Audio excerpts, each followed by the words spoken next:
Hi, yeah, when I was real little, maybe 7, 8 years old, in the middle of the night, something woke me up and I sat bolt upright in bed.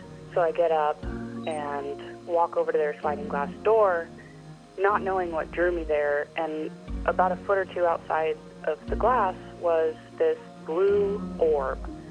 And it was like gaseous, just kind of roiling in the air in front of me.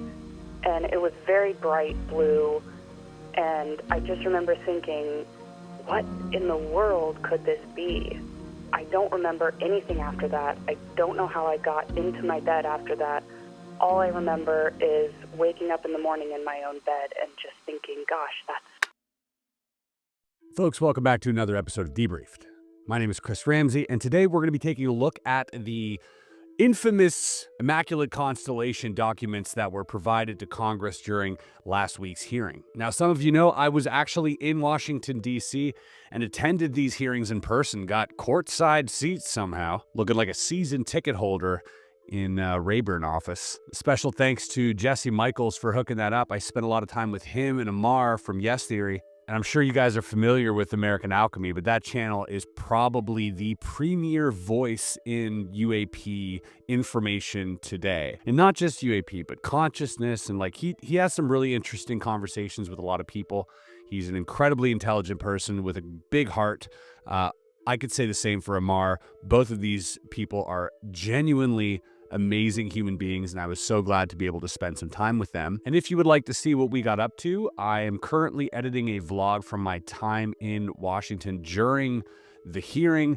I didn't want to post it to the main channel because it does seem a little vain. There's no real information other than, you know, what you saw on the C-SPAN feed, but it does show a little bit of behind the scenes of what went on that day. And if you guys are interested in that, as well as my thoughts on the UAP hearing, I'll upload that to Patreon and to YouTube memberships. And to be a part of that, all you have to do is click the join button under this video to become an intern at Area 52, which instantly grants you access to 50 plus videos, dozens of hours of uncut interviews, extra content weekly, plus secret access to the Discord. Lots of stuff available for our members. You can also do so by joining Patreon at patreon.com/Area52Investigations. And I also got to perform some magic for people like Leslie Kane, who wrote the article in 2017 in the New York Times about, you know, the Tic Tac and the gimbal and all that stuff. I got to perform magic to her. I got to perform magic to James Fox, who is an amazing director and possibly, you know, the person putting out the most prolific and important documentaries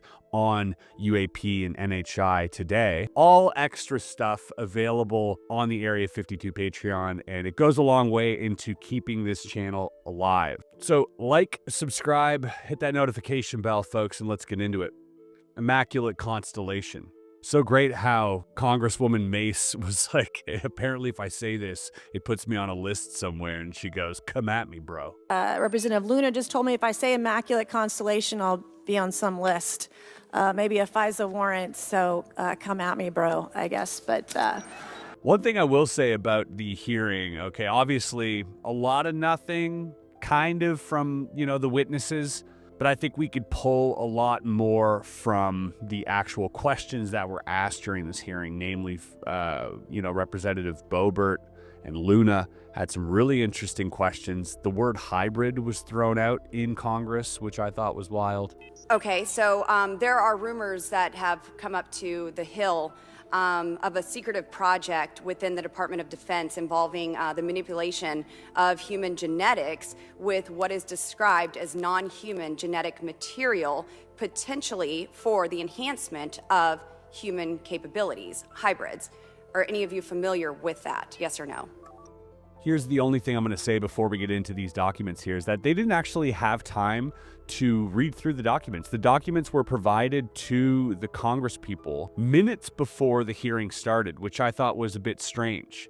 I know that some people had had access to the documents prior, I believe Burchett, maybe among others, but Jeremy Corbell, which this is a whole other story, handed the documents into Nancy Mace. minutes before the UAP hearing. So it was the reason they didn't go through it. I would have liked them to read through the whole thing. You know, I would have sat for that for sure. But yeah, so that might be the reason there wasn't a lot of talk about these things, which, you know, obviously gives me an opportunity to talk a lot about it today with you. Now, the one little piece of UAP drama that happened was Nancy Mace told everyone that the 12 pages were submitted to her by Michael Schellenberger. Mr. Tim Burchett from Tennessee has this document, and we just distributed it to every member up here on the dais of this document. But this is going to be the original document from the Pentagon about Immaculate Constellation that Michael Schellenberger delivered to Congress today. So there's two falses there. One being that there were 11 pages submitted. There were actually 12 pages that were submitted, but she only submitted 11. The 12th page was a cover letter from Jeremy Corbell. I understand why they did retract it from Congress, because there was like a shout out to Jeremy's podcast on there. It really didn't have anything to do with the document itself. However, for journalistic integrity, I do believe that Michael Schellenberger should have given Jeremy Corbell credit somewhere, whether on Twitter or whether, you know, during the hearing. Because Michael Schellenberger was given credit for handing in these documents when indeed it was Jeremy Corbell, and that was the first page. All right, let's get that out of the way. Here we go. Page number 1, the introduction. Now, I did read through this rather quickly. I did want to gather some information on this, but I'm going to be going into it pretty much in depth right now. This document is the result of a multi-year internal investigation into the subjects of unidentified anomalous phenomena, UAP, technologies of unknown origin, TUO, or non-human intelligence, NHI. This investigation was undertaken in response to urgent and credible threats to the public good and safety of the United States of America, and provided to Congress through UAP whistleblower mechanisms established by the FY23 National Defense Authorization Act and the FY23 National Intelligence Authorization Act. The data consulted during this investigation and summarized in this report originate from the non-public data held within the executive branch of the United States government, USG. The author obtained access to this information while pursuing their lawful duties as an employee of the Department of Defense. This public version of the author's report was reviewed and approved for public release by the Department of State, Bureau of Global Affairs. The results of this investigation are deeply disturbing. Elements of the U.S. executive branch have conspired to prevent the U.S. legislative branch from exercising its lawful powers of governance with respect to the UAP, TUO, and NHI issues. The information provided by the author strongly suggests that the U.S. executive branch has been managing UAP and NHI issues without congressional knowledge, oversight, or authorization for some time, quite possibly decades. This criminal conspiracy keeps the elected government of the United States and its citizens ignorant to profound discoveries and dire threats originating from the existence of UAP, NHI, and their technologies. That's a bombshell statement, right? Unambiguous evidence demonstrating the reality of UAP, NHI, and TUO has been made available to Congress by multiple independent UAP whistleblowers. So there you go, folks. We have some type of confirmation that multiple whistleblowers have spoken to Congress, possibly in a skiff, about their firsthand knowledge. That is very important. This document is but one item of evidence brought to Congress. Much more exists and hopefully will be made available. In this public version of the report, information is organized into 7 categories of evidence. All right, we're going to go through all 7, including an unacknowledged special access program, USAP, imagery intelligence, IMINT. When I say IMINT, it's imagery intelligence. Human intelligence, HUMINT, okay?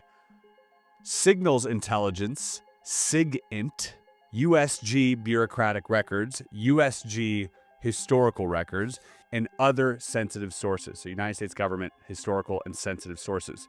All information in this report is derived from access to non-public information. So what you're going to hear This is directly from things that are not public, okay? Very exciting if you ask me. And if anybody says, it was a bunch of nothing during that hearing, this is not nothing. I'll state that very clear. This is not nothing. Section 1, Unacknowledged Special Access Program, Immaculate Constellation. Immaculate Constellation is an unacknowledged special access program, USAP, established following the public disclosure of the ATIP-OSAP programs by Luis Elizondo in 2017. Okay, so already we're getting a name drop here. Upon disclosure to Congress, it was determined that this USAP and its collateral information have not been lawfully reported to Congress. Immaculate Constellation's primary mission is collecting imagery intelligence on UAP and ARV, alien reproduction vehicles, utilizing tasked and untasked U.S. military intelligence resources. As part of a network of SAPs, special access programs, linked to non-human intelligence, or UAP technologies, Immaculate Constellation acts as a nexus for collecting, analyzing, and disseminating intelligence on the activities, capabilities, and locations of anomalous aerospace threats that originate from foreign or unidentified sources, okay? So that's basically just an introduction on what this program is. And essentially, collecting data, but it's not just collecting, it's analyzing and disseminating intelligence on the activities and capabilities, locations. I mean, that's a lot of information to be, gate-kept. The dissemination part especially. So what we're learning here is that this Immaculate Constellation program is in charge of not only collecting, gathering, analyzing, but also processing this data and disseminating it through the ranks.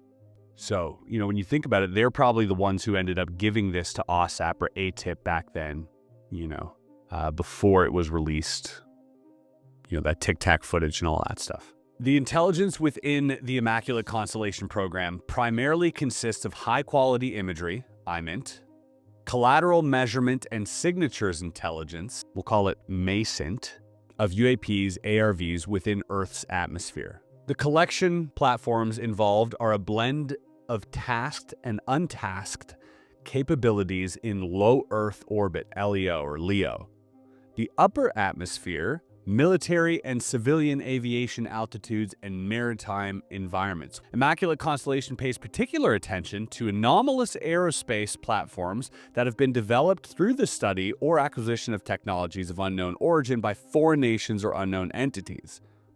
UAP and ARV signatures and preferred operating areas are known to the program, enabling a degree of strategic awareness and warning. Finally, Immaculate Constellation shows that UAP and ARV are operating around the globe, often in close proximity to sensitive foreign assets and locations. In close proximity to sensitive foreign assets.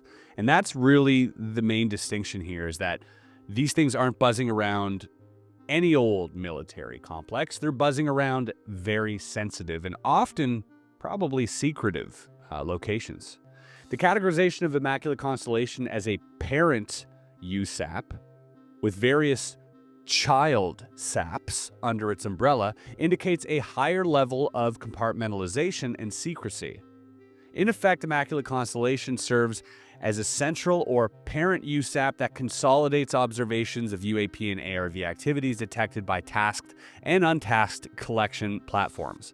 Sophisticated internal information security controls are a major part of, I'm just going to call it the IC program. I'm not going to say Immaculate Constellation every single time. Security controls are a major part of the IC program, which enforces compartmentalization by detecting, quarantining, and transferring UAP and RV imagery collection incidents before they are circulated within military intelligence enterprise. So they are really gatekeeping all of this imagery, is basically what they're saying here. In conclusion, IC shows that the USG is not only aware of UAPs and TUO, technologies of unknown origin, but also foreign state efforts to replicate UAP and TUO capabilities. Now that's the part that's really interesting, is that we're talking about reverse engineering and making crafts that look alien but that are actually man-made. The data within IC reveals the capacity of the U.S. Armed Services and military intelligence community to detect, track, identify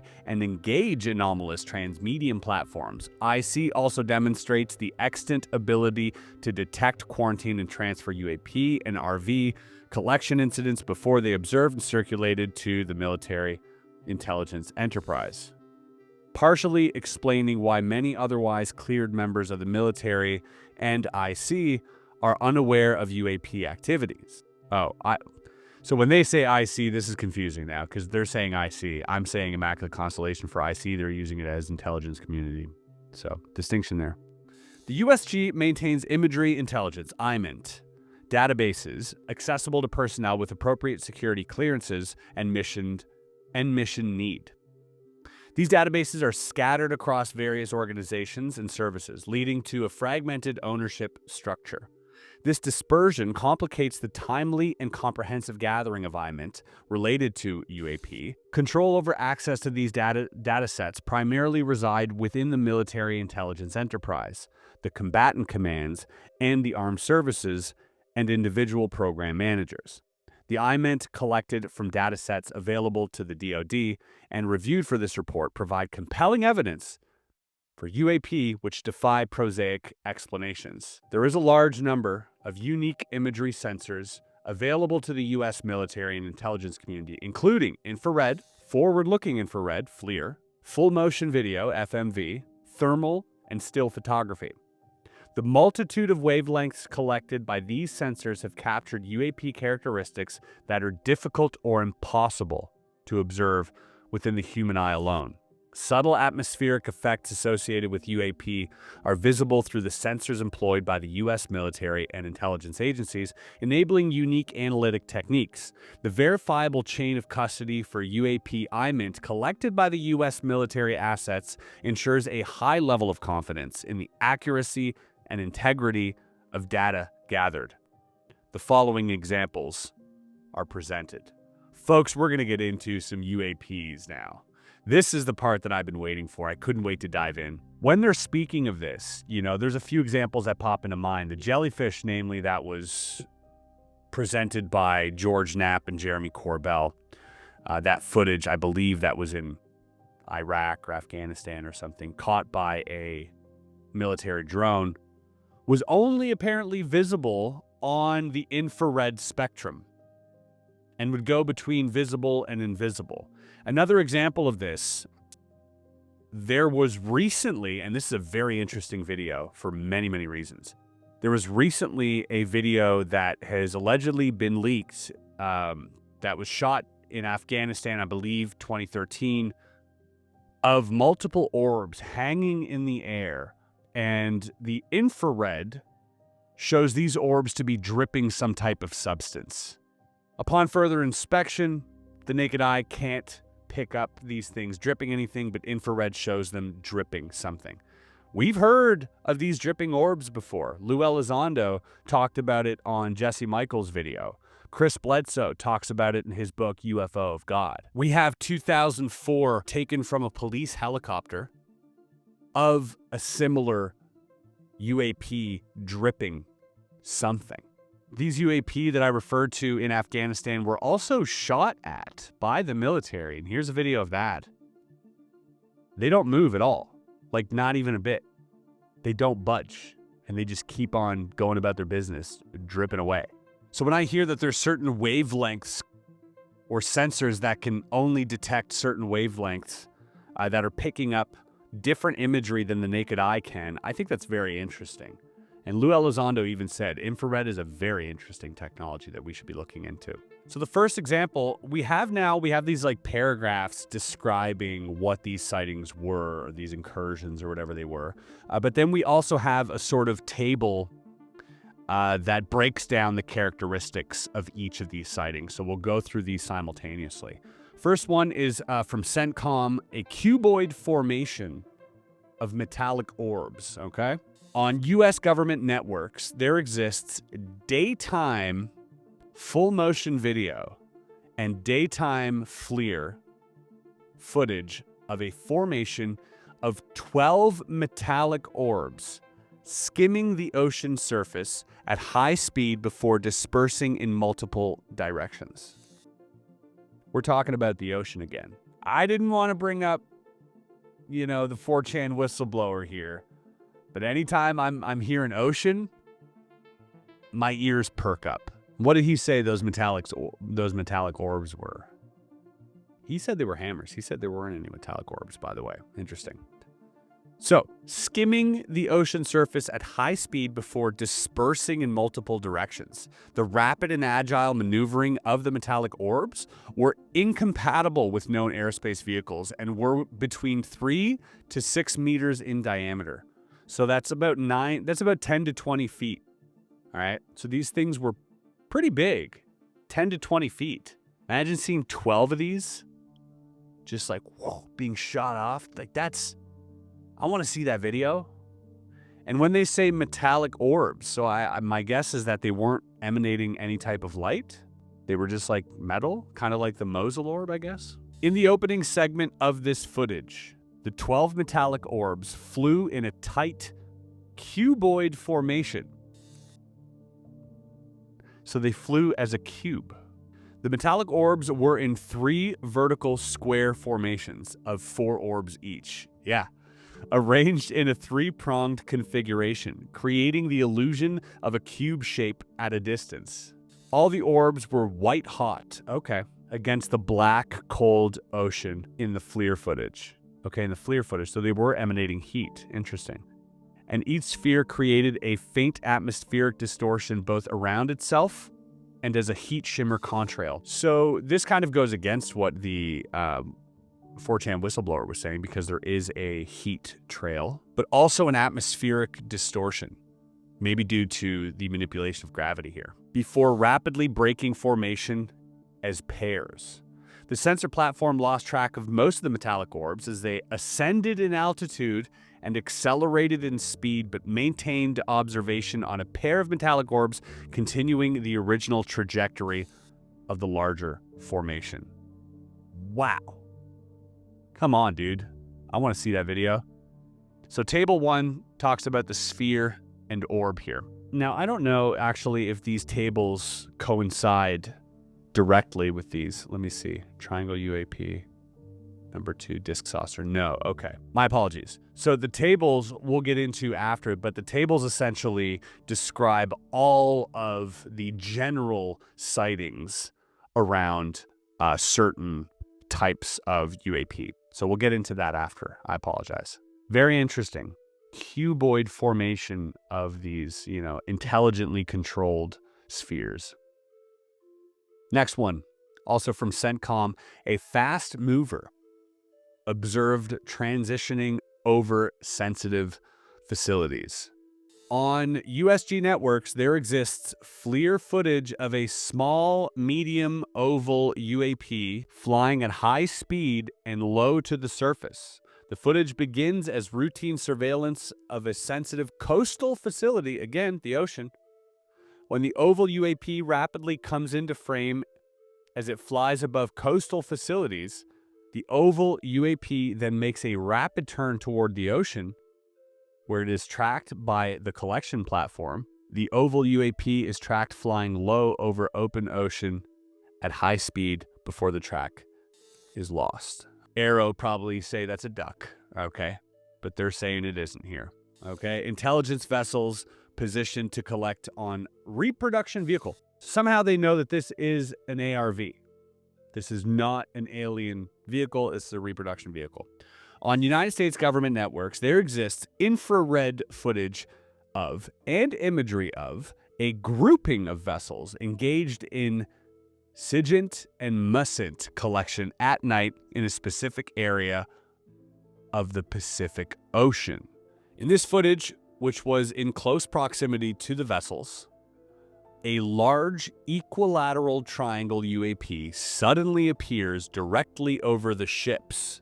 3 bright points are seen at each bottom corner of the UAP, which is observed to slowly rotate on its horizontal axis. This rotation partially reveals a horizontal bar of sweeping lights. Intelligence analysis associated with this event specifies that the equilateral triangle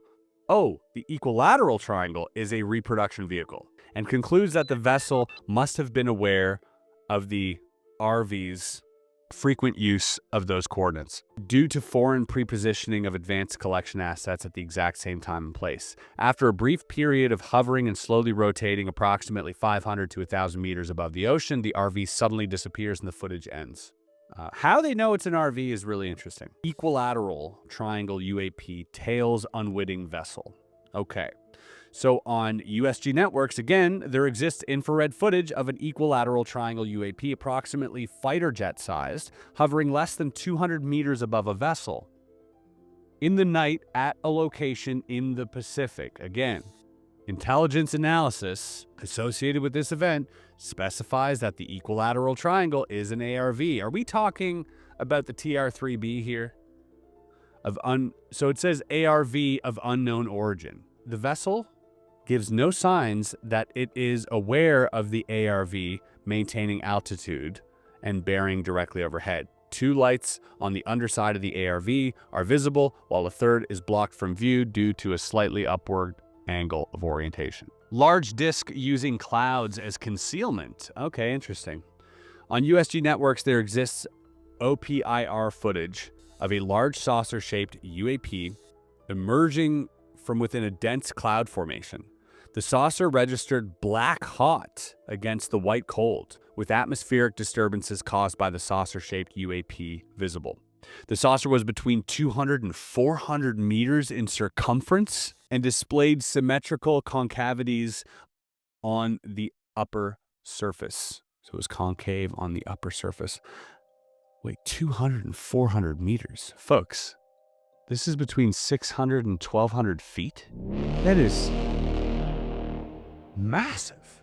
The saucer-shaped UAP emerges at a shallow angle, traveling upwards towards the outer atmosphere. After breaking above the cloud cover, the saucer-shaped UAP suddenly reverses its direction, descending partially back into the cloud cover. This sounds like, what's that movie? Nope. Then accelerating rapidly out of frame and partially obscured by the cloud tops. This behavior was evasive in nature and implied that the saucer-shaped UAP had become aware that it was under observation by a space-based collection platform. So this footage is from a satellite. This footage is NRO. This footage is from Space Force. It was made aware that it was being filmed and it was kind of playing coy. I find that to be very entertaining, actually. And that sounds exactly like that movie, Nope. Intelligently controlled craft. Now, is this craft itself alive? Is this craft powered by something on the inside? Is it AI? All very interesting questions. Boomerang UAP observed by pilot and sensor suite. On USG networks, there exists FLIR footage of a swept boomerang UAP maneuvering at an uncertain altitude at a location off the eastern coast of a country. The UAP is tracked against clouds by the sensor suite of the operating craft. The UAP is observed rapidly decelerating to a stationary hover, followed by the sudden emission of a sphere of light from the junction of the 2 wings, which expands to partially engulf the craft in a rotating sphere of light, at which point the available footage ends. Incredible. Now, they say boomerang shaped, but it's not rotating. This, sounds a lot like the Phoenix Lights. Northcom jellyfish UAP crosses U.S.-Mexico border. Okay, first of all, every single UAP that we've talked about thus far has been around the coast or the ocean. Can we just say that? Can we just say that this is where they are? We know that for sure now at this point, 4chan whistleblower or not. That's what's happening right now. The UAP appeared in FLIR to be mottled, and MOTTLED, mottled, irregularly with hot/cold emissions, and approximated a jellyfish or floating brain with hanging appendages in appearance. Excuse me.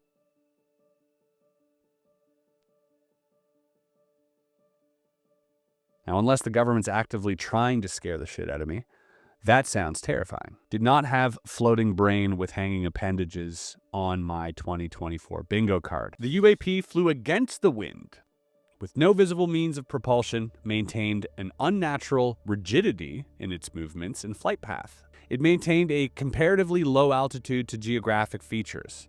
In appearance and behavior, footage of this UAP violating the airspace of the southern border resembled the same class of UAPs observed near DoD facilities in Iraq and Afghanistan. There exists at least one compilation video of this class of UAP sourced from DoD Force Protection Assets and Theater ISR, which uses this footage as a point of comparison.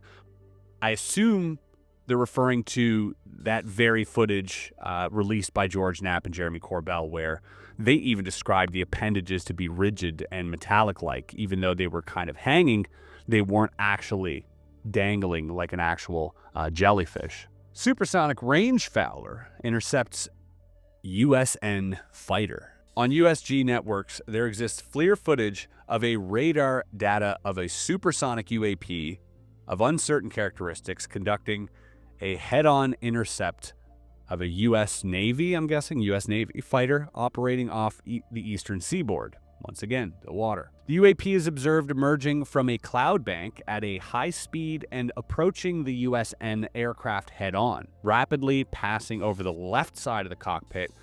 Radar data from this approach tracks the UAP on its approach towards the craft, providing information on speed, heading, and elevation. So not only do they have FLIR footage, but they also have radar footage. You know, my guess is also human intelligence. Did this person not see it, or did they only catch it on FLIR? I mean, they've probably had to have caught it in person as well. Regardless, this is multiple points, multiple sources of information, of evidence, you know, pointing to one thing. And I think that's the most important thing, because a lot of times when we receive data like this, we're only given one piece of data. And that's really unfortunate, because then you have people like Arrow, you know, blaming it on parallax effect, because all you're seeing is the go fast go over the ocean, and they can say it's a duck and that's parallax, or it's a balloon at 13,000 feet, whatever. But if you have another piece of corroborating evidence such as radar, then you can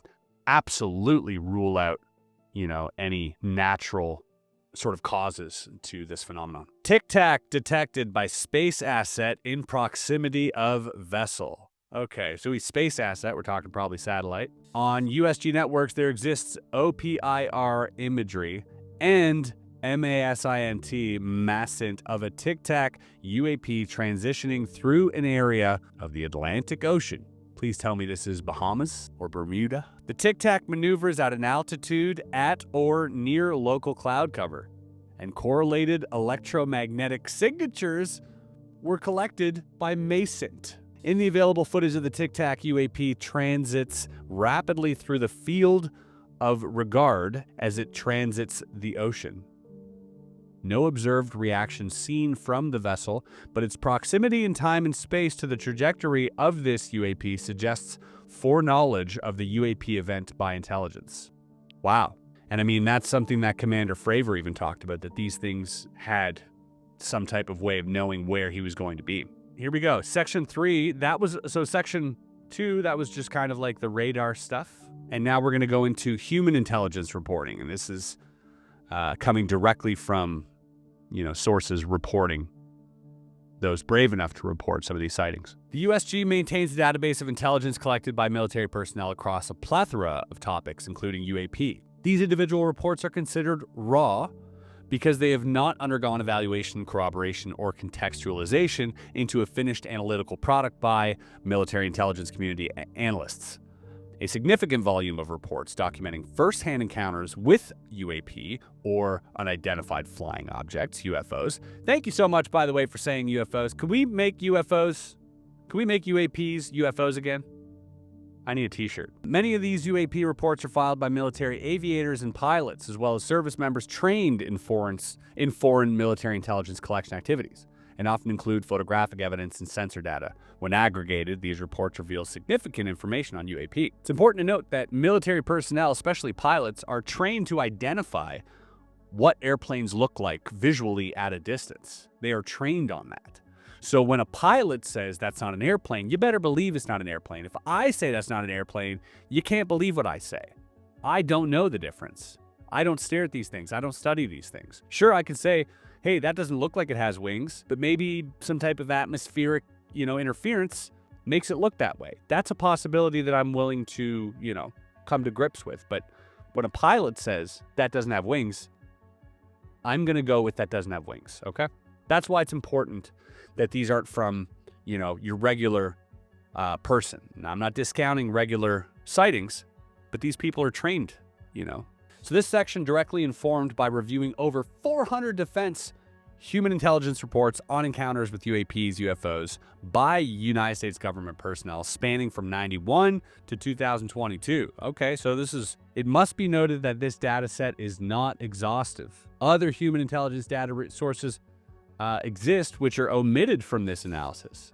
The Defense Human Intelligence dataset summarized here highlights notable trends in the reporting stream and are presented here along with specific examples. So common UAP UFO shapes observed in the Defense Human Intelligence dataset. From 91 to 2022, the most common shapes reported within the United States government dataset were spheres and orbs, discs and saucers, ovals and tic-tacs, triangles, boomerangs and arrowheads, and irregular/organic. So I'm guessing like jellyfish type deal. The triangles, boomerangs, and arrowhead shapes were by far the rarest, and the spheres the most common. Variations of morphology within these categories are present, i.e. smooth spheres and spheres with protuberances, saucers with domes and saucers without domes, saucers with domes, smooth ovals and ovals with surface structures, jellyfish or floating brains with appendages, and elongated triangles as well as equilateral triangles, okay? The whole gamut.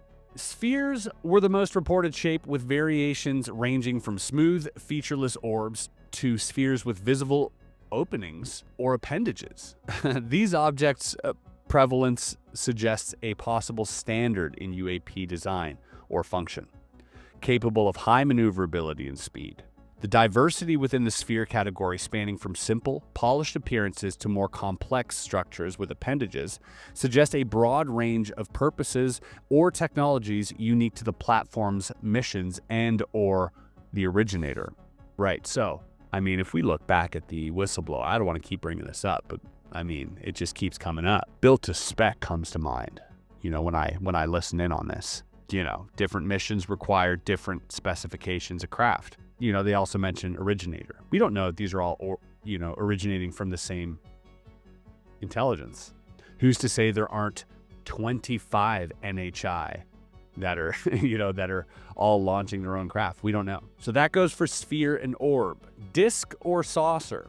Now, saucer-shaped UAPs reported with and without domes were the second most common shape reported. Flat saucers were reported as well, these being disc-like objects without pronounced domes. Traditional biconvex UAPs are also reported in the data. Now, for me, that's the most anomalous-looking type of craft. TR-3B, we assume, a lot of people online assume that these are government-made. It's even said that in here that they are alien reproduction vehicles. Spheres themselves, kind of look like they could be drone technology, not so impressive, but discs, man, flying saucers are just alien, aren't they? Shout out flying saucers if you're out there, Oval or tic-tac. Now, the oval-shaped UAPs were infrequently reported within the dataset, and only after approximately 2003. Only after 2003. These UAP either maintained a uniform egg-like symmetry, occasionally tapered into a teardrop shape. Cylinders with convex ends, tic-tacs, fall into this category and occasionally feature visible protuberances at the top or bottom of the otherwise uniform platform. Now, I'm probably talking about those little hooks on the bottom of those tic-tacs. Triangles were among the rarest UAPs reported in the data. Most of these sightings were equilateral triangles, occasionally with vertical stabilizers visible on the top of the UAP. Elongated isosceles types were also reported, occasionally with the same vertical stabilizers observed on the equilateral type. Boomerang or arrowhead. Boomerangs and arrowhead-shaped UAPs were also among the rarest reported. The boomerang UAPs exhibited bilateral symmetry, with sweeping wings and a high aspect ratio. Arrowhead UAPs also showed bilateral symmetry, but possessed tapered wings and low aspect ratio, typically with highly swept leading edges. Again, This just sounds to me like the Phoenix Lights. And lastly, irregular or organic. Irregularly shaped UAPs, those that defy simple geometric description, were among the rarest reported sightings. Shape-shifting UAPs also appear in the data set, typically having a spherical or disc-like base, a form from which irregular geometries are seen to project. Floating brain or jellyfish UAPs are present as well, characterized by a central mass from which multiple arms or spars hang downwards. Finally, combined shapes were also observed, including cubes within spheres, ringed saucers, and various rectangular and cuboid forms. We're going to get into now the table of contexts here, the common observable behaviors and characteristics of the UAP UFO shapes observed in the Human Intelligence Database set. We got the observables and the details. Table 1, spheres and orbs. Sizes range from small objects to those several meters in diameter. Speed, capable of stationary hovering to rapid acceleration.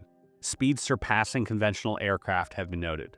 Signatures often lack conventional signatures such as heat trails, electromagnetic effects on military electronics reported.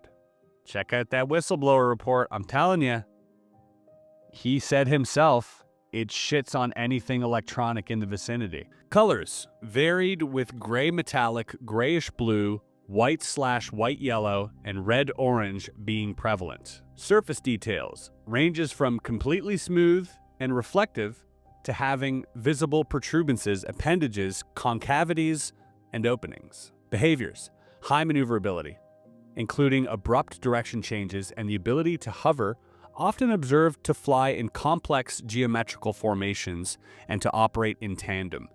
You know, that does sound like drone energy to me.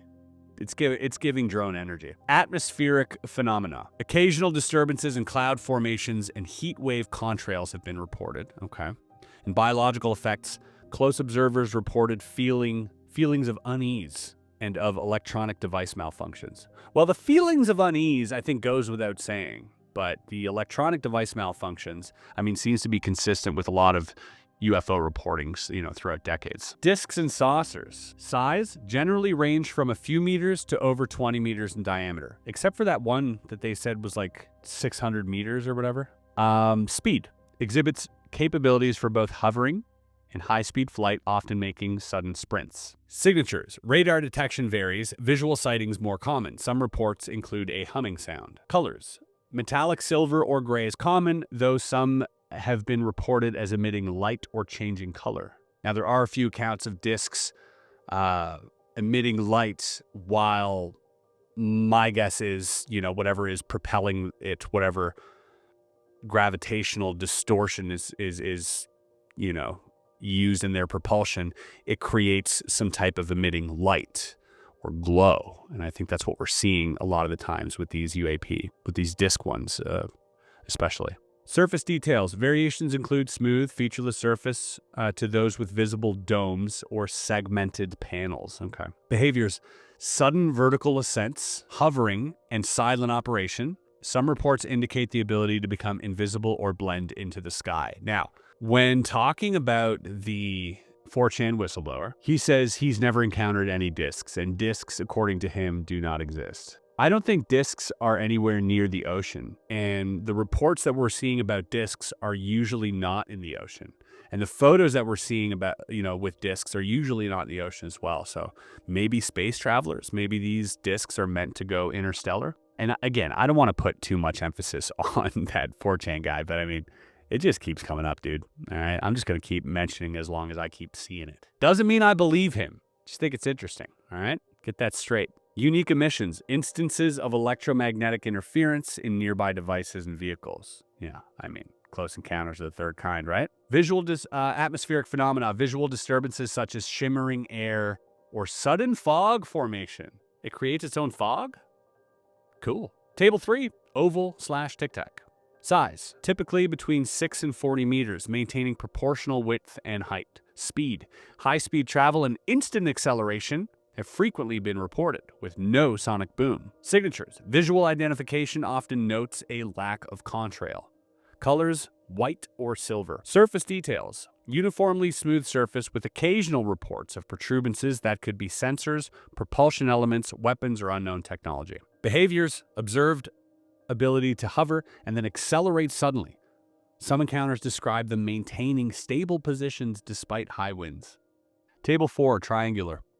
Size, medium to large size, ranging from F-16 to football field size, folks. I mean, the reports of the, Phoenix Lights were that it was like a mile long. My brain cannot even comprehend staring at something directly overhead that might be a mile long. Speed, capable of slow, precise movement as well as a rapid acceleration to speeds beyond conventional aircraft. Signatures, often reported to emit a soft humming sound, may affect electronic devices within certain proximity.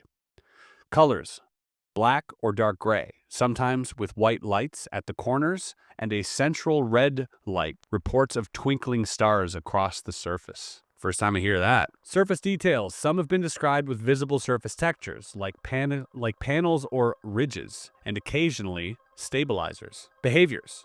Hovering is common, as is silent flight. The ability to suddenly vanish or accelerate rapidly is frequently reported. Unique emissions. The triangle UAPs often emit focused beams of light. Toroidal light patterns are sometimes observed to emanate from the central point, leading to rapid acceleration or disappearance. Biological effects. Long-term psychological effects such as anxiety or insomnia have been noted alongside the feeling of being watched or shared awareness with the triangle UAP. What? All right, number 5, boomerang/arrowhead. Size. Wingspan can exceed 30 meters. That's 100 feet, folks, especially for boomerang-shaped UAPs. Arrowheads typically range from F-16 size to slightly larger. Speed. Exhibits both gliding at low speeds and the capacity for high-speed flight. Signatures. Visual sightings often note a slow, silent flight profile. Colors. Typically dark, blending with the night sky, though some reports include glowing edges or tips. Surface details. Smooth surfaces with a notable aerodynamic design. The arrowhead types show more angular features. The arrowhead does sound to me a lot more like USG, like United States government. Have a look at the B-2. That thing looks like a UFO. If you saw that flying overhead, it looks like an arrowhead. You know what I mean? The only thing is, the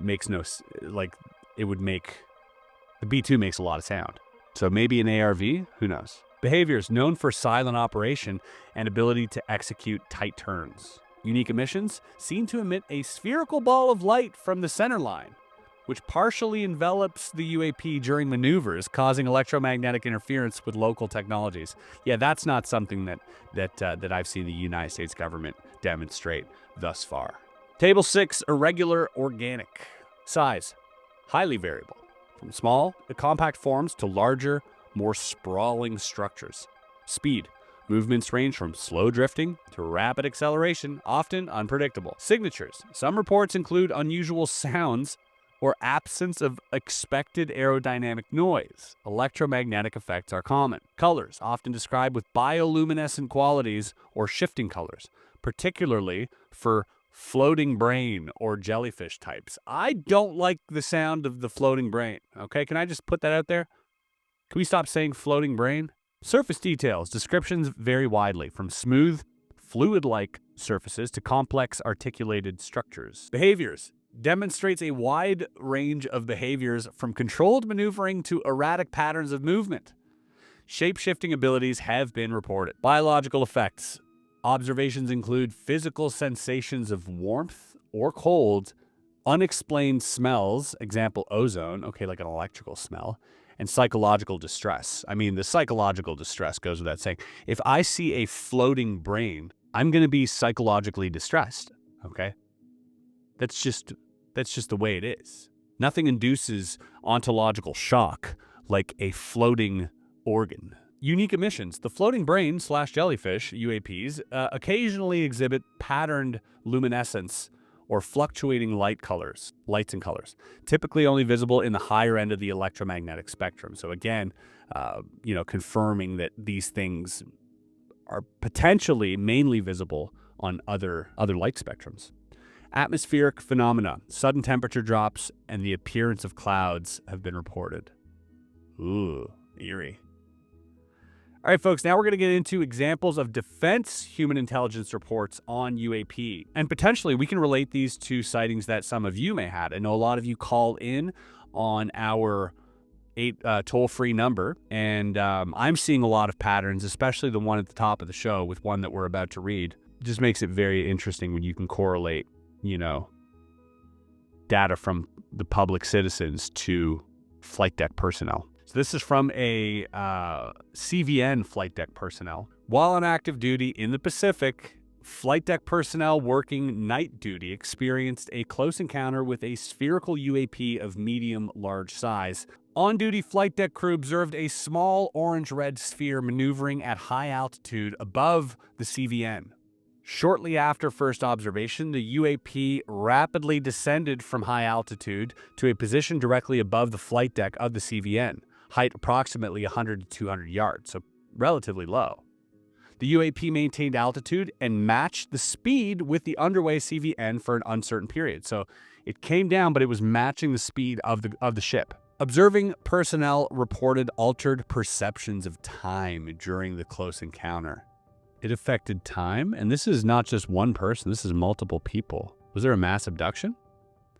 UAPs appeared to emit a soft orange-red light, which bizarrely did not illuminate the ocean or the flight deck of the CVN despite the visual appearance of intense luminosity. How is that possible? I mean, the only thing that comes to mind is like some type of localized hallucination. How does that even work? The surface of the UAP was observed to be dynamic, roiling like the surface of the sun. The UAP took no reported actions during this encounter, only maintaining a close-in proximity to the CVN. After an uncertain period, the UAP suddenly shot into air, disappearing at a point high above the CVN. Observing personnel felt as if they snapped out of a trance and a sense of profound unease. The incident report concludes with noting that the CVN had not responded in any way to what was perceived as a hostile interception by the UAP. So the flight deck personnel seemed to have lost track of time, don't know how long they were staring at this thing, had a sense of unease, and the second it zipped out of their view, they snapped out of it. Case number 2, metallic orbs intercepts F-22 on CONUS air surveillance and control mission. Now, this event is probably what Donald Trump was alluding to during those many times when he talked about F-22s and these metallic orbs. This is probably exactly what he's talking about. While performing a routine airspace surveillance and control mission in the Eastern Air Defense sector, an F-22 fighter observed multiple UAP contacts at mission altitude. Moving to intercept, the F-22 pilot noted multiple metallic orbs, slightly smaller than a sedan, hovering in place. Upon vectoring towards the UAPs, a smaller formation of the metallic orbs accelerated at rapid speeds towards the F-22, which was unable to establish radar locks on the presumed hostile UAPs. The F-22 broke trajectory and attempted to evade, but was intercepted and boxed in by approximately 3 to 6 UAPs. One UAP maneuvered in approximately closer than 12 meters to the area directly starboard of the cockpit. There, the UAP established a rigid spatial relationship with the F-22, maintaining its exact position and orientation parallel with the F-22's cockpit despite multiple evasive rolls and maneuvers. So it was like locked in. It like lockstepped itself into like the cockpit, and whatever evasive maneuver this F-22 was trying to do, it was just locked in with it. Surrounded by the presumed hostile UAPs, the F-22 was forced out of the mission area under the escort of the UAP formation. Folks, it got escorted away. Oh, imagine being that pilot, dude. How terrified you would be. Forgive my insensitivity to this, but the science fiction nerd within me is absolutely cheering at this. Perimeter of sensitive facility breached by UAP. At a military airfield located on the eastern seaboard, ground personnel reported a lengthy, low-altitude intrusion late at night by a small spherical UAP. The UAP displayed visual signature management, appearing as a blurry sphere around which the light was distorted or bent. Ooh, interesting. Distorting light or bending light. Sounds like an effect of gravity, if you ask me. This effect emanated outward from the central sphere, giving the appearance of a heat haze or misty volume of distorted light. Ground personnel reported eye strain, headaches, and a feeling of unease or dread while observing this dark sphere. The UAP was first observed while slowly crossing the runway, moving in the direction of a sensitive area.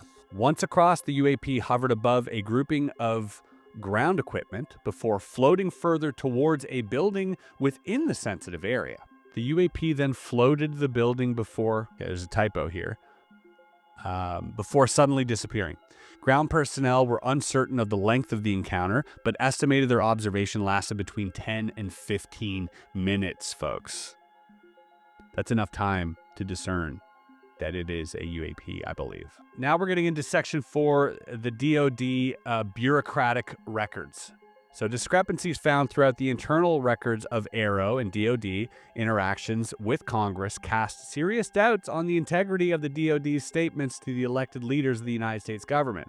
Extant transcripts held by DoD leadership show a pattern of tri-visualization, obfuscation, and outright denial of UAP data in what were intended to be highly classified, private, and transparent conversations with the appropriate congressional members. The same behavior also prevents critical members of Congress from receiving an accurate assessment of the national security risks posed by UAPs. So a few days ago, AARO had held a Senate hearing with Senator Gillibrand and maybe one or two other senators about UAP, and it was a big nothing burger, dude. These people were like literally debunking everything, gave us nothing. It's birds, it's planes, it's balloons.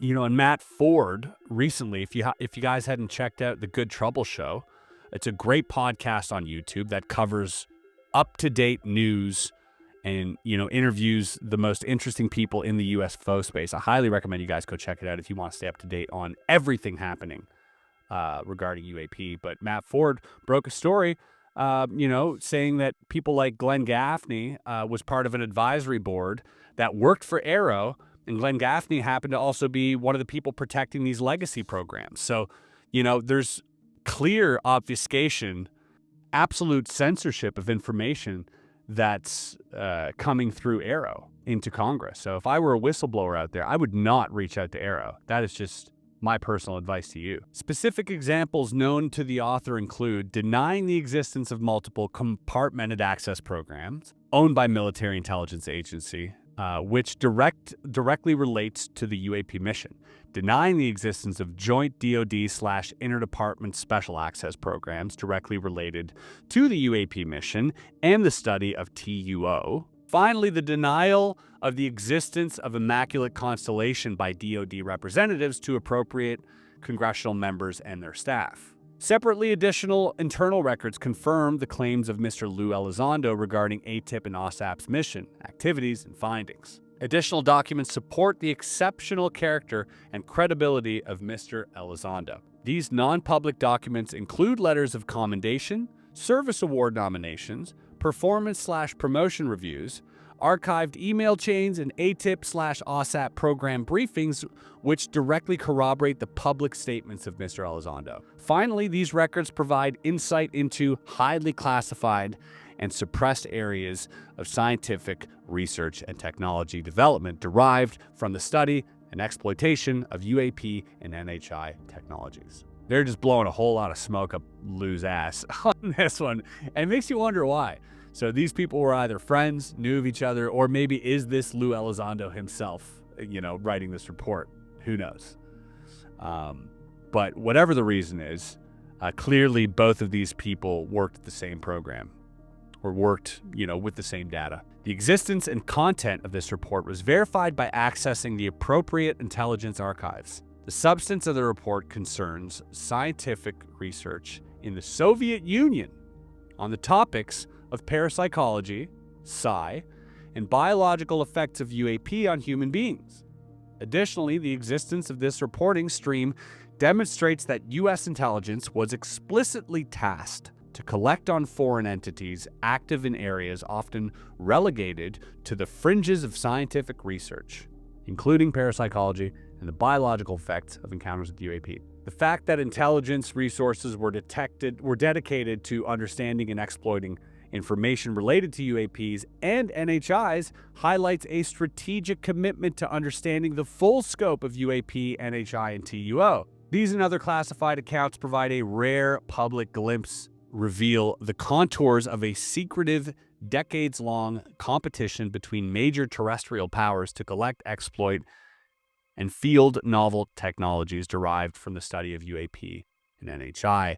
Yeah, I mean, go back to Stargate and previous and before Stargate and, all of the MK Ultra stuff. We've been looking into parapsychology for quite a long time, and don't believe everything you hear on the local news when they tell you, oh, we stopped looking into psi programs because it wasn't working out. No, their hand was forced to reveal to the public what they were doing, and then they decided to stop. Come on. They didn't stop. They continued. They changed the name of the program. Any skeptic out there saying, psi stuff doesn't exist, regardless of your belief, that hasn't stopped the United States government from looking into it. Section 6, Signals Intelligence. A substantial body of sensitive signals intelligence collected from peer and near-peer countries demonstrate foreign awareness of UAP events occurring over their sensitive military and intelligence facilities, including nuclear weapons facilities. Due to the exceptionally sensitive nature of the sources and methods involved, only general conclusions are provided here. Namely, for one, foreign countries are known to have observed UAPs whose signatures and behaviors correlate with those observed by the United States. These UAP events are treated by the security apparatuses of each state as serious national security threats due to UAP in proximity to sensitive military and intelligence facilities. These facilities are most often associated with aerospace, defense, strategic deterrence, and military-sponsored scientific research and development. On multiple occasions, each of these nations have attempted to intercept and shoot down UAPs violating their territorial airspace and the airspace over sensitive facilities. Wow. Interesting. The interesting word here being attempted. Foreign countries have internal organizations dedicated to studying the ambiguous threat posed by UAPs, deducing scientific principles through observing UAPs, and the careful management of public perception of the UAP issue. So they probably have their own departments disseminating information in a way that doesn't make the public absolutely, shit themselves. The official disclosure of the existence of non-human intelligences and their presence on Earth is a pivotal moment in history, in human history. The nature of this information is of such incomparable relevance to the public good that it demands to be shared. Some may object and say that disclosure at this time poses too many risks. To them, it must be said that we will never be able to predict how individuals, families, communities, and nations will react to revelations of such magnitude. Moving forward, we must guard against the lure of authoritarian solutions justified by expediency and appeals to national security. The good in humanity will always triumph through time, and it is in moments of crisis that our capacities for achieving the extraordinary are discovered. Be not afraid. Sentia igne probata, veritas per fidem, which translates to knowledge proven by fire, truth through faith. Knowledge by fire, truth through faith. What a great sentence. All right, I'm going to give you my thoughts real quick before we end this video, folks. I believe that this entire file is small potatoes. I believe that this is just my own personal belief here, so take it, with a grain of salt. But this is a way for whoever's on the inside to disseminate some type of information to appease the public. Sure, the things that were said here are interesting, but nothing is revelatory. This, to me, seems like a slow drip from the people on the inside. And the fact that they are praising Lou Elizondo makes me a little weary. It makes me think that a lot of the key players that are being presented in front of the government are being put there strategically. Possibly these key players are unaware that they're being, led in this way. Pardon me for thinking that people like David Grush is telling the truth, or that people like Bob Lazar has been telling the truth. And we should be past, for them to be like, oh, this is a parent program. No, the parent program isn't the one taking pictures, especially when this secret program is taking photos of alien reproduction vehicles. What does that tell us? That tells us that whoever's piloting those alien reproduction vehicles, that's what Gresh is talking about. They're giving us surface level stuff here. Interesting nonetheless, but don't be too misdirected is my advice. It's hard to know where the truth is coming from, and it's hard to know what the truth is. And it's easy for someone at the end of this report to say, truth by faith. Faith in whom? Faith in what? Believe none of what you hear, folks, and half of what you see. I'm not going to be swayed by one piece of information. I'm not going to be swayed by 1,000 pieces of information, but I will be continuing my research here at Area 52 along with your help, and I do appreciate it. We're trying to get to the bottom of these things, trying to connect some dots. Let me know if there are some dots that need to be connected that I might have missed during this episode. I really appreciate it. If you don't think I read these comments, I'm not comment baiting. I read the comments and I respond to them. Go check on the last videos, dude. I'm interested in what you guys have to say. Please be a part of this conversation. Join our Discord where the conversation continues. Follow us on Instagram, on Twitter, and join the Patreon. Become an intern or, become a member here on YouTube. Click the join button. We'd love to have you. We continue these investigations. I've got a lot of exciting things coming up, a lot of really intriguing guests, and some major changes happening to this channel very, very soon, which you'll be made aware of in due time. Folks, thank you so much for joining me today. I appreciate you, and we'll see you on the next one. Peace.